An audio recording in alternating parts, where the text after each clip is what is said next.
हाँ चलो। मैं वीरेंद्र शर्मा, आदर्श विद्या मंदिर, शंकर विद्यापीठ, आबू पर्वत। आज हम कक्षा 9वीं शब्द निर्माण के अंतर्गत उपसर्ग प्रकरण पर चर्चा करेंगे। जैसा कि हम जानते हैं, वर्णों के सार्थक समूह को शब्द कहते हैं।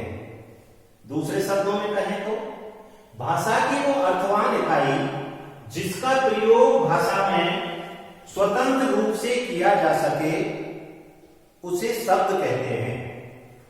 शब्दों के रचनानुसार 3 भेद होते हैं, यानी निर्माण के आधार पर शब्दों के 3 प्रकार हो सकते हैं। रूढ़ शब्द वे शब्द हैं जिनका हम खंड नहीं कर सकते, वो कोई 2 शब्दों से मिलकर नहीं बने होते, जैसे घर, दूध आदि। दूसरे हैं यौगिक, जैसा कि शब्द देखते ही पता चलता है। यौगिक यानी जो 2 शब्दों के योग से मिलकर के बने हुए होते हैं। और योग रूढ़ शब्द भी वास्तव में 2 शब्दों से मिलकर ही बने होते हैं।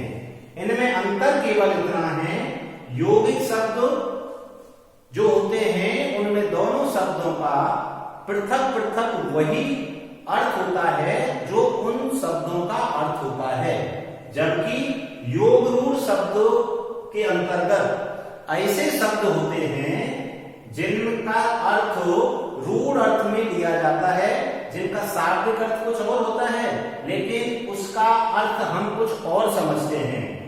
जैसे यौगिक शब्द का उदाहरण है विद्यालय। विद्यालय 2 शब्दों से मिलकर बना है, विद्या प्लस आलय, अर्थात विद्या के लिए घर। यहां पर के लिए का लोप करके विद्या और आलय 2 शब्दों को जोड़ करके विद्यालय शब्द का निर्माण होता है। योग रूढ़ शब्द के अंतर्गत जैसे जलपान, यहां भी 2 शब्द हैं, पहला जल, दूसरा पान। जल शब्द में हम देखते हैं तो इसका अर्थ वही लेते हैं जो वास्तव में इसका अर्थ है, जल यानी पानी। लेकिन पान का अर्थ होता है पीना। लेकिन यहां पर जैसे ही ये जल के साथ में ये शब्द जुड़ता है तो जलपान का अर्थ पानी पीने से ना होकर के इसमें चाय, नाश्ता आदि चीजों को समाहित किए हुए हम अर्थ समझते हैं। विषय आता है शब्द निर्माण क्यों होते हैं। शब्द निर्माण इसलिए होते हैं क्योंकि भाषा में नई नई संकल्पनाओं के लिए हम नए नए शब्दों का निर्माण करते रहते हैं और इस निर्माण के 3 तरीके हो सकते हैं। पहला, मूल शब्द के प्रारंभ में जोड़कर, अर्थात हम किसी भी शब्दांश को किसी मूल शब्द के प्रारंभ में जोड़ करके जब एक नया शब्द बनाते हैं उन्हें हम उपसर्ग के नाम से जानते हैं।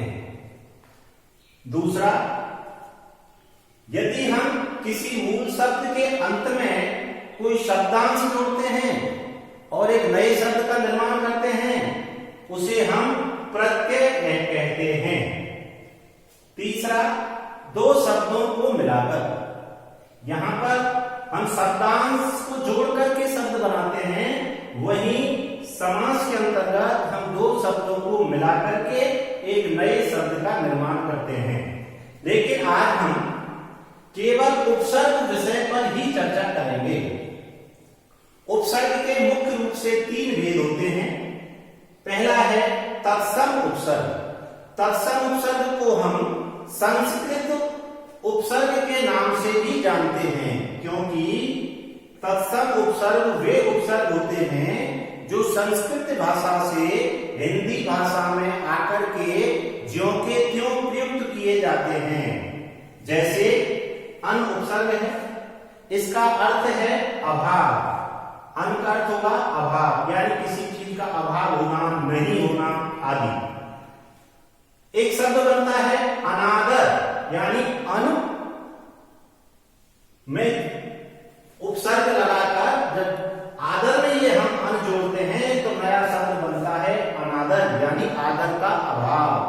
यानी सम्मान का ना होना।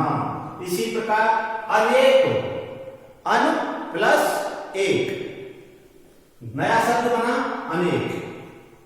एक का मतलब एक, लेकिन अनुपसर्ग लगते ही वो एक ना होकर के अनेक हो जाता है, जो कि बहुवचन में प्रयुक्त किया जाता है।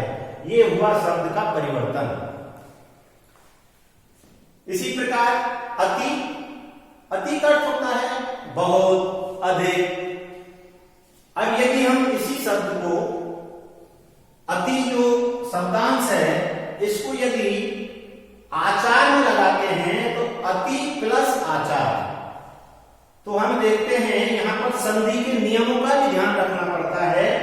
अति प्लस आचार यानी ई प्लस ए बराबर य का निर्माण होता है, जो कि यण संधि का नियम है।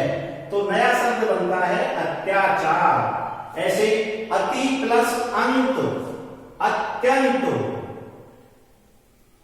एक और उपसर्ग देखते हैं दुर। दुर का अर्थ होता है बुरा या कठिन।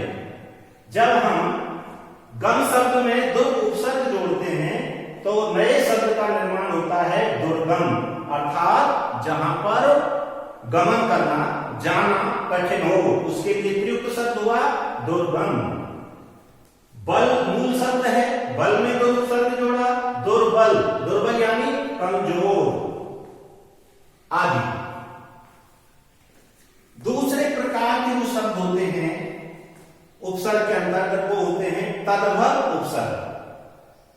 तद्भव उपसर्ग मूलतः संस्कृत भाषा के ही उपसर्ग होते हैं, लेकिन हिंदी भाषा में आते आते जो अपना रूप परिवर्तित कर लेते हैं, उन्हें हम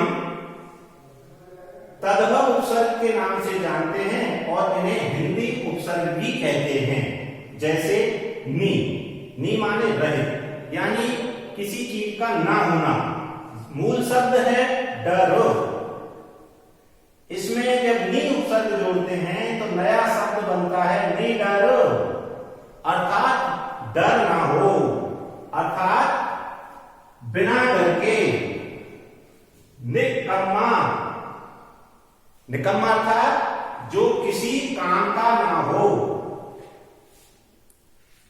तीसरा प्रत्यय होता है आगत्य, प्रत्यय नहीं उपसर्ग। तीसरा उपसर्ग होता है आगत उपसर्ग। आगत उपसर्ग जैसा कि नाम से ही पता चलता है, ऐसे उपसर्ग जो मूलतः हिंदी भाषा के उपसर्ग ना होकर के विदेशी भाषाओं से जिनका आगमन हुआ है, जैसे उर्दू भाषा से नए शब्द उपसर्गों का आना, फारसी भाषा से आना, अंग्रेजी भाषा से आना। उपसर्ग है बद। बद का अर्थ होता है बुरा। भू शब्द में जब हम लगाते हैं, भू शब्द का अर्थ हुआ गंध। जैसे इसमें हम बद उपसर्ग लगाते हैं तो नया शब्द बनता है बदबू, अर्थात ऐसी गंध जो अच्छी ना हो।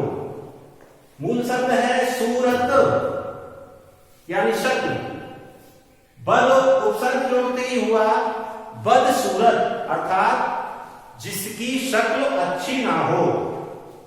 इसी प्रकार आगत भाषाओं के बहुत सारे उपसर्ग हो सकते हैं, जैसे खुश, खुश मिजाज, गैर, गैर जरूरी, गैर कानूनी, ला, ला से लाइलाज, बा, बा से भी इसी प्रकार से नए शब्द का निर्माण कर सकते हैं। बा इज्जत यानी इज्जत के साथ, हम सफर। ये सारे वो उपसर्ग हैं जो उर्दू और फारसी भाषा से हिंदी भाषा में आए हैं, इसलिए इन्हें हम आगत उपसर्ग के नाम से जानते हैं। ठीक इसी प्रकार से अंग्रेजी भाषा के भी कुछ शब्द आते हैं, जैसे सब इंस्पेक्टर, सब जज आदि। इस प्रकार हम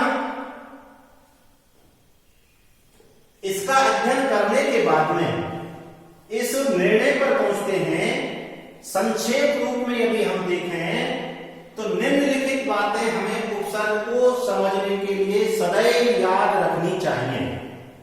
पहला, उपसर्ग शब्दांश हैं, अर्थात उपसर्ग शब्द नहीं होते बल्कि भाषा की एक अर्थवान लघुत्तम इकाई होते हैं। भाषा की लघुत्तम अर्थवान इकाई अर्थात वो शब्द का एक हिस्सा होते हैं, पूर्ण रूप से वह शब्द नहीं होता, लेकिन पूर्ण रूप से शब्द ना होकर भी शब्द के अंश होते हुए भी वे अर्थवान होते हैं, अर्थात निरर्थक नहीं होते।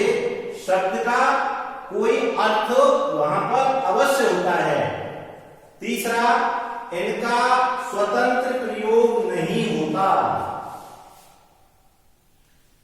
ये शब्दांश हैं, इनका अर्थ होता है, अर्थ होते हुए भी भाषा में स्वतंत्र रूप से इनका प्रयोग कदापि नहीं होता।